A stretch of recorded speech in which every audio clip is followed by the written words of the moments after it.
On a frigid morning in early 1944, the great doors of Willow Run slid open, letting out a blast of cold Michigan air that cut through the hangar like steel. Inside, floodlights glowed over a newly completed B-24 Liberator, its aluminum skin shimmering beneath a thin veil of steam rising from the heated assembly floor. The bomber waited silently as thousands of rivets, cables, and hydraulic lines converged into a single machine built for the skies over Europe. Outside, trucks lined up in formation, engines rumbling beneath the gray dawn. Forklifts swept across the tarmac like coordinated insects, carrying crated engines, oxygen systems, and turret assemblies. Snow gathered gently along the bomber's broad Davis wing, melting instantly when it touched the warm metal. The conflict was simple, yet immense.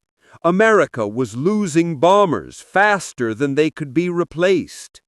In the span of a single year, the U.S. Army Air Forces demanded a production miracle.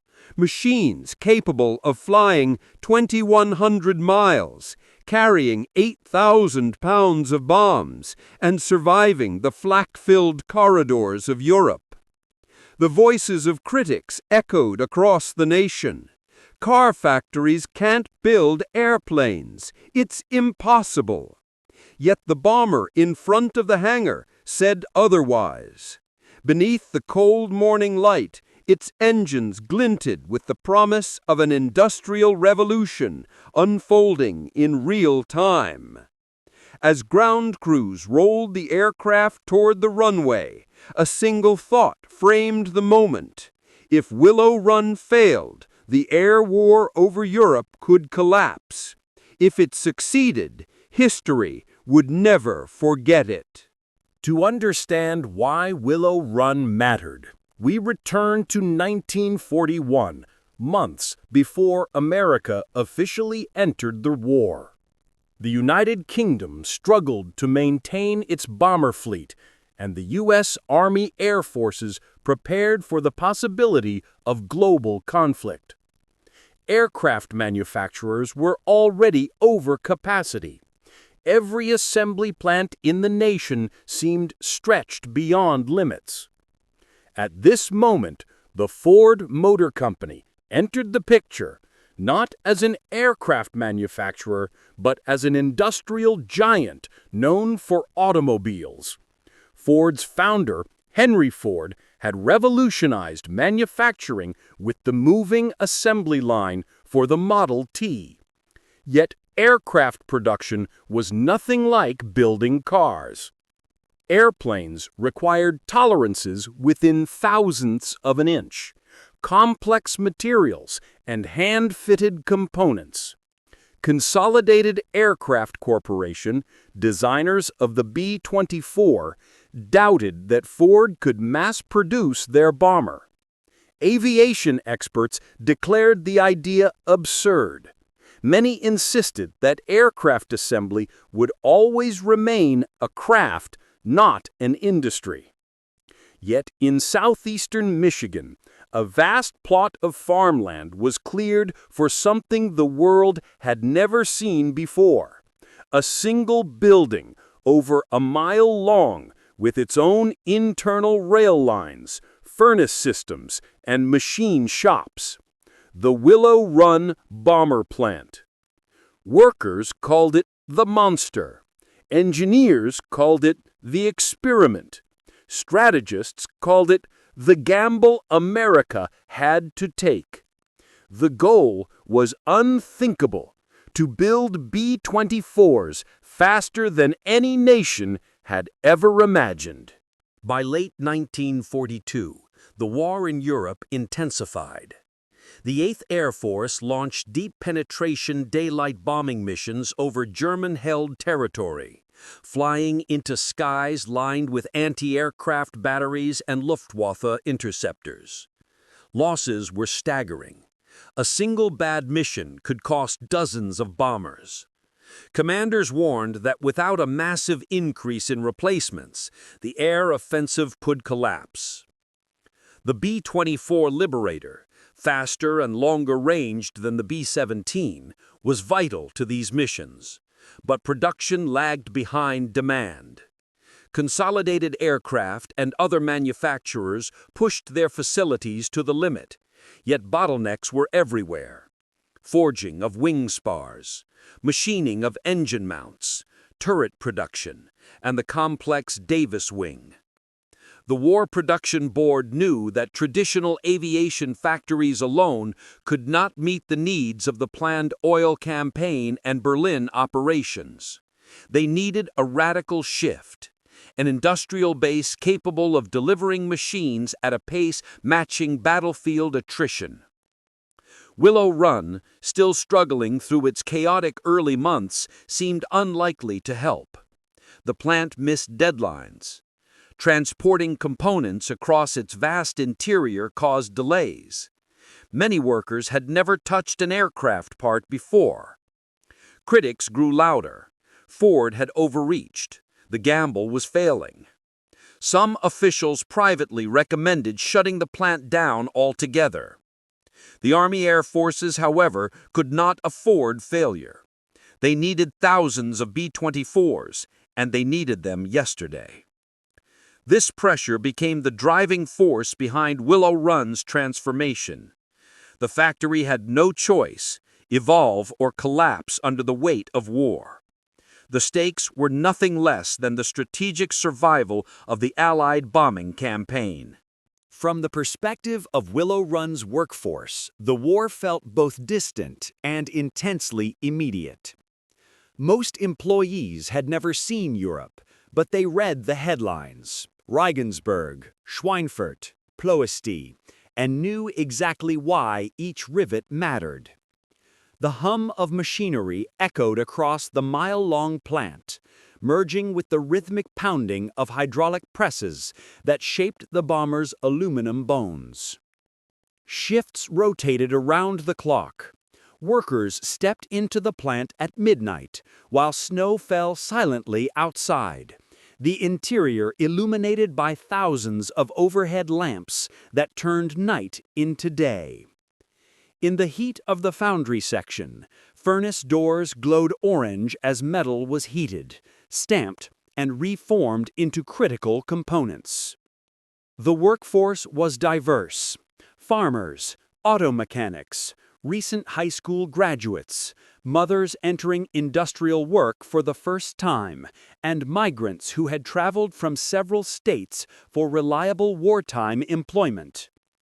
Many learned aerospace manufacturing from scratch, undergoing accelerated training programs run directly on the assembly floor. The soundscape became inseparable from daily life.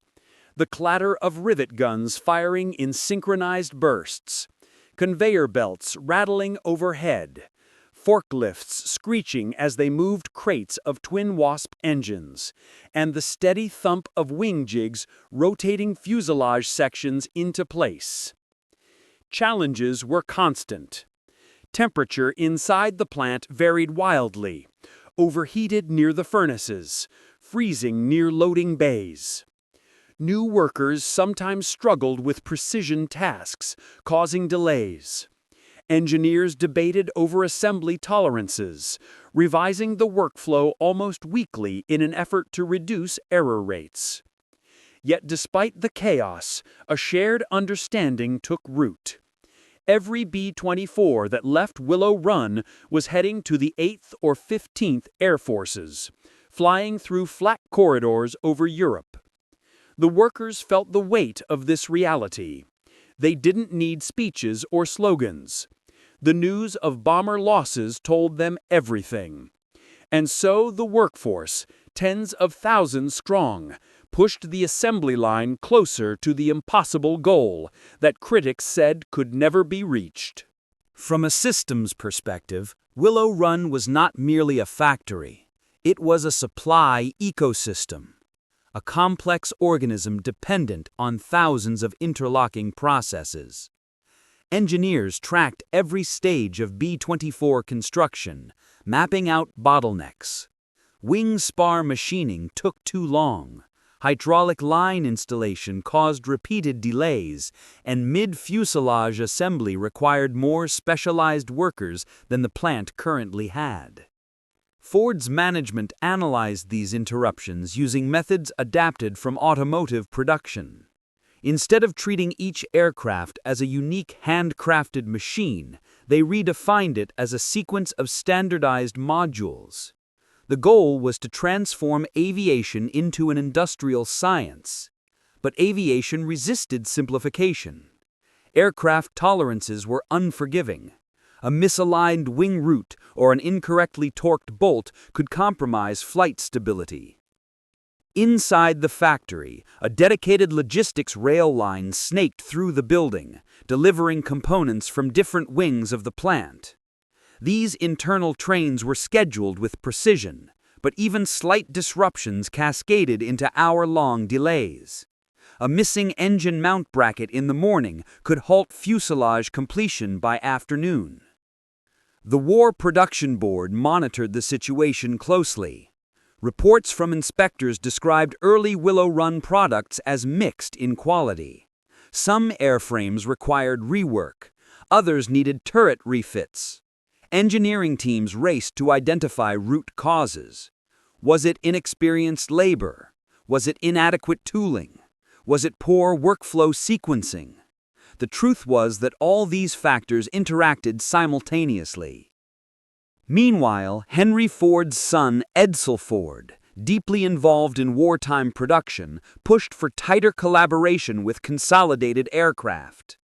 Joint engineering teams were deployed to Willow Run to oversee structural accuracy and ensure that Ford's mass production processes met aviation standards. Their cooperation proved vital, bridging the cultural gap between automotive speed and aerospace precision. Over months of trial and error, Willow Run began to stabilize. Production managers introduced standardized toolkits, assembly jigs were redesigned, and worker training improved. A sense of rhythm slowly emerged across the plant's vast interior. The system, once chaotic, began to resemble a coordinated engine capable of delivering a bomber not in months, but in hours. By mid-1943, the urgency intensified. Losses during the Schweinfurt-Regensburg raids, August 1943, revealed the critical shortage of long-range bombers. Over 60 B-17s were destroyed in a single day, and although B-24s flew different missions, the Army Air Forces concluded that air power attrition would soon outpace production. Europe demanded replacements fast. Another data shock came from the Ploesti raid, Operation Tidal Wave, 1 August 1943, where B-24 Liberators attacked Romanian oil fields. Despite heroic performance, 53 bombers were lost. Commanders recognized that future strategic bombing, especially deep strikes into the German heartland, required far more B-24s than the existing supply chain could deliver. Inside Willow Run, teams felt the pressure. Every mission statistic was pinned to bulletin boards across the assembly line. Workers saw numbers circled in red ink: losses, sortie counts, fuel requirements, replacement demands. These figures weren't abstract. They defined daily quotas and reshaped the factory's pacing. Meanwhile, new enemy tactics emerged. The Luftwaffe shifted to massed interception waves, using FW-190s and Me-109s to cut through bomber formations. Loss rates before long-range fighter escort became severe. The Army Air Forces warned that campaigns planned for 1944, Berlin, Brunswick, and oil campaign targets, would require unprecedented bomber numbers to sustain operational pressure. As a result, Willow Run's output targets skyrocketed.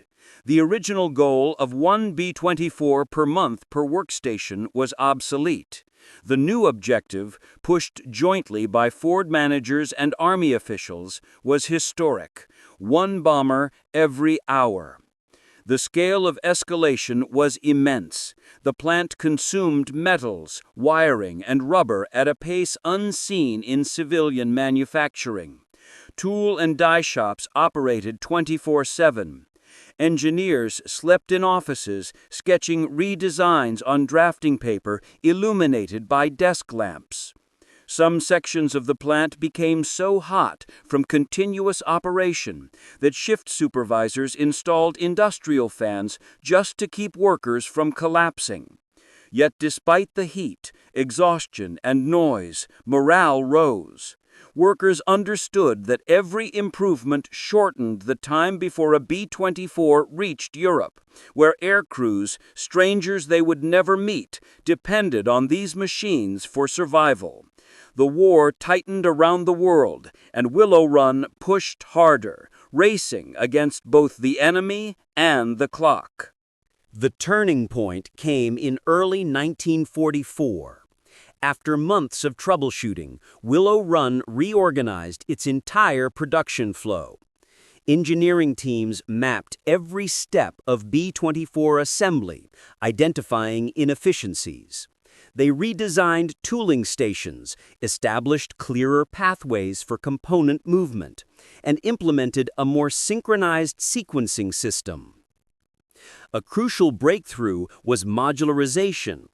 Instead of assembling the bomber in large, unwieldy sections, the plant broke down the process into smaller modules: nose assemblies, mid-fuselage, tail cones, wing boxes, and landing gear subunits. These modules could be built simultaneously, dramatically reducing total assembly time. Equally important was the redesign of jigs, the frameworks that held bomber sections in place during assembly. Previously, workers had struggled with misalignments and delays. The new jigs allowed for precise rotation of airframe sections, enabling teams to work on multiple sides of the fuselage without repositioning heavy components. This system-wide adjustment shifted the atmosphere inside the plant. What had once been an unpredictable environment became a carefully choreographed process.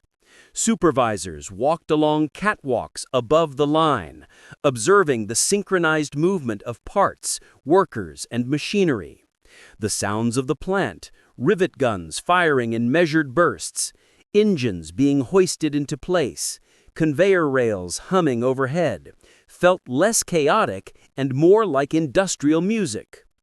On January 1, 1944, Willow Run reached a milestone, its highest monthly output to date, doubling previous production. Army inspectors reported dramatic improvements in quality control. Rework rates fell sharply. Airframes passed flight tests with fewer faults. Commanding officers from the 8th Air Force visited the plant, touring the mile-long facility and acknowledging that the transformation was real. By spring 1944, the assembly line reached a rhythm so consistent that internal schedules became predictable to the minute. The legendary target, 1 B-24 per hour, moved from fiction to plausible reality. Workers sensed the shift. Conversations changed from "Can we do this?" to "When will we hit the hourly mark?" The plant had crossed the threshold from experimentation to mastery. This turning point rippled outward. Army Air Force's logistics planners updated their replacement calendars, preparing for a future in which bomber attrition could be matched or even surpassed by American industry.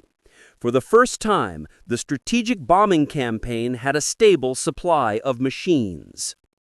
On the assembly floor, teams tightened the final bolts on a newly completed B-24.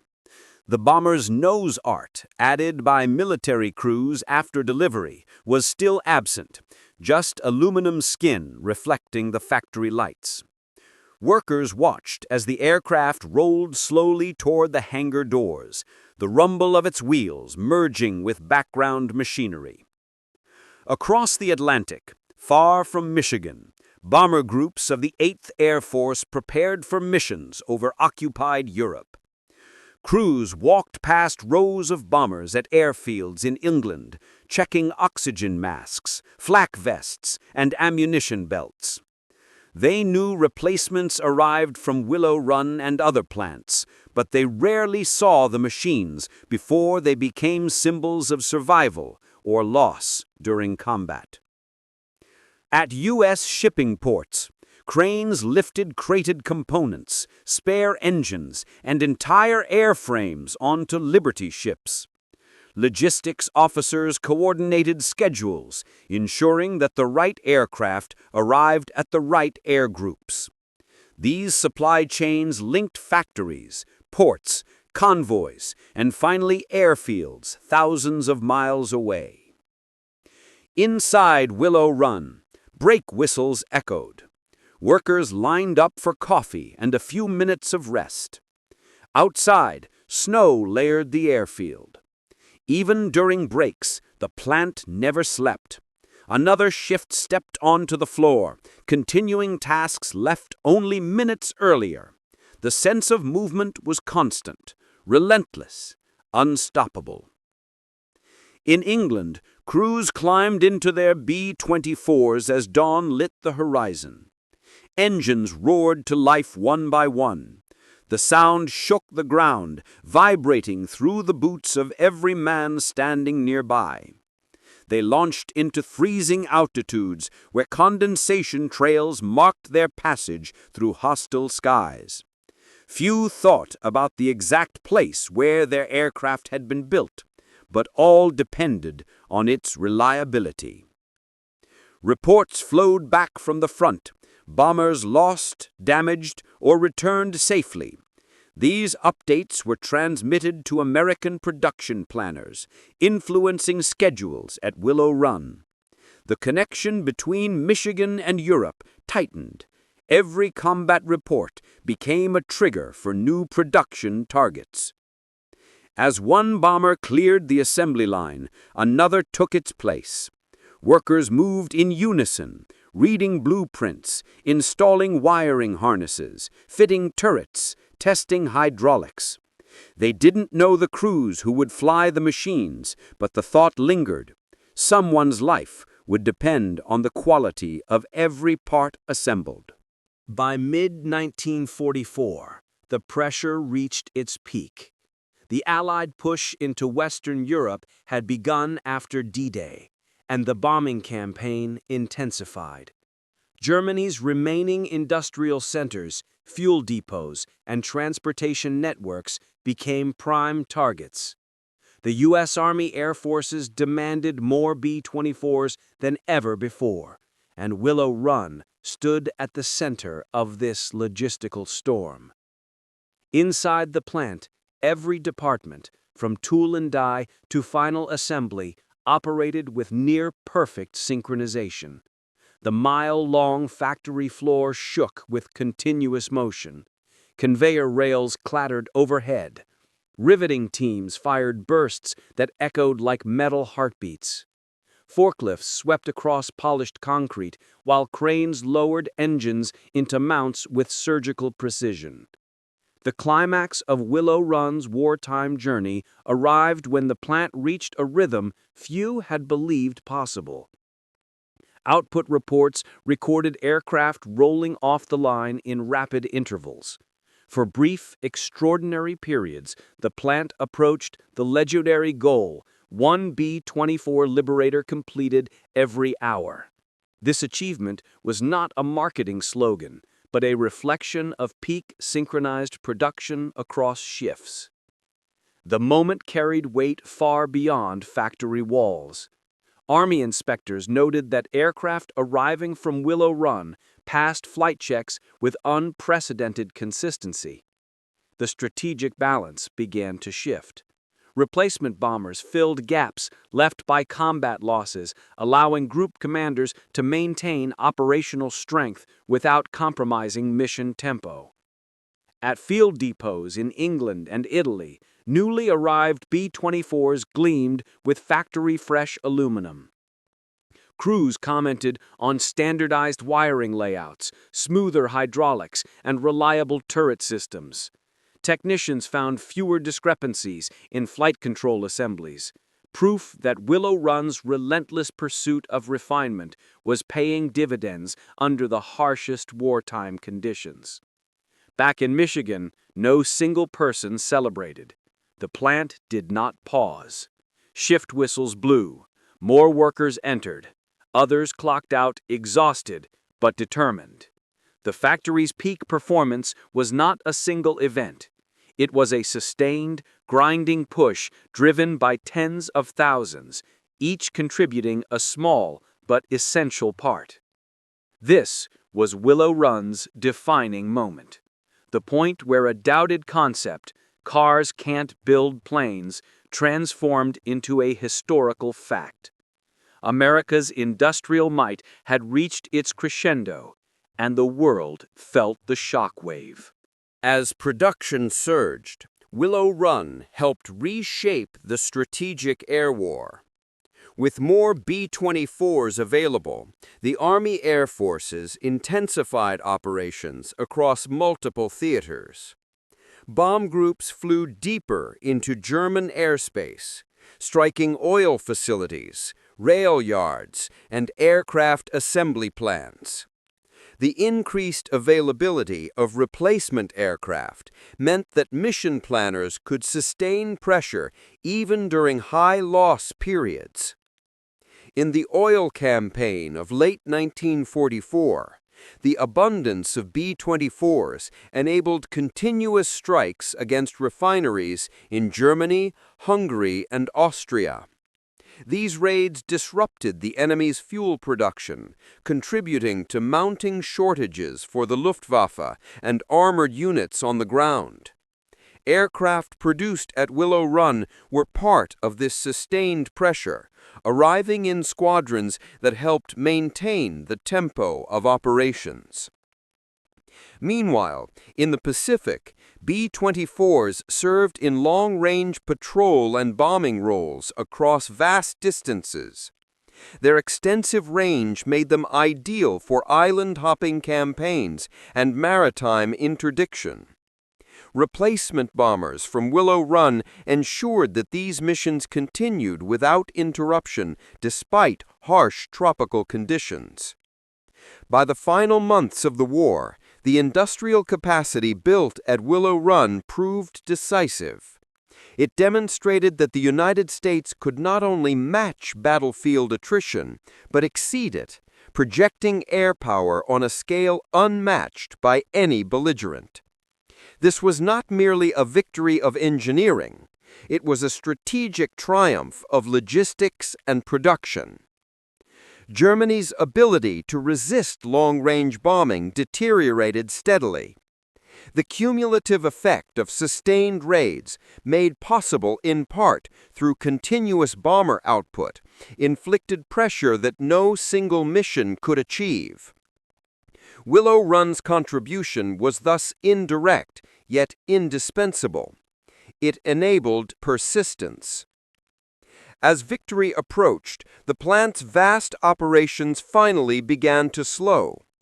War Production Board reports from early 1945 indicated that demand for new bombers was declining as Allied forces advanced on all fronts. Yet the legacy of the factory's peak output remained clear. Willow Run had met and at times surpassed one of the greatest industrial challenges in modern history. When the war ended in August 1945, Willow Run's immense hangar fell quiet for the first time in years. The rhythmic clang of rivet guns faded. Conveyor belts stopped. The echo of machinery, once the heartbeat of an industrial army, drifted into stillness. Thousands of workers, many of whom had never considered themselves part of the war front, now understood their quiet but essential role. For the air crews who flew B-24s into danger, the factory remained a distant but cherished concept. They knew little of the mile-long assembly line or the long nights of precision riveting, but they understood reliability. A bomber that held together through flak bursts, freezing altitudes, and engine strain meant survival. Willow Run's work saved lives, though rarely acknowledged directly.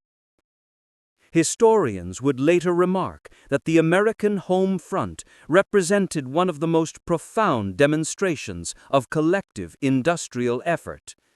Willow Run, born from skepticism, shaped by innovation, and driven by necessity, became a symbol of what a nation could accomplish when faced with an existential threat. The workers themselves carried memories that were simple yet enduring. The weight of tools in their hands, the heat of furnaces, the sound of metal being shaped into something far greater than the sum of its parts. They remembered the faces of co-workers, the endless shifts, and the knowledge that every completed bomber meant hope for someone overseas. In the quiet aftermath of victory, the importance of Willow Run did not lie solely in its numbers or its engineering feats, but in the human unity it represented. Skilled machinists, newly trained workers, immigrants, women entering industry for the first time, and veterans returning to serve in another way, all stood side by side under the vast roof of a factory that helped tip the balance of war. Reflection revealed a simple truth. The story of Willow Run was not about machines alone, but about people, tens of thousands of ordinary citizens who met an extraordinary challenge. Their combined effort turned doubt into achievement and skepticism into a legacy that would echo through the decades.